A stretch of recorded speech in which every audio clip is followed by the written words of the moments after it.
This is the story of a railway station named Begunkodar in West Bengal, India. Trains generally do not halt here. Instead, they pick up the highest speed possible and run past.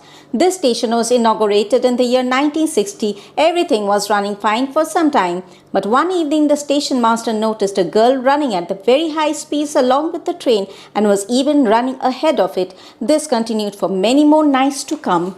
The station master discussed this issue with other employees also, but no one believed him, and one by one, many employees died. As a result, the station shut down since Indian Railways declared it as a haunted station. After 42 years, the station has again started operating from 2009, but trains still do not halt here after 5 p.m.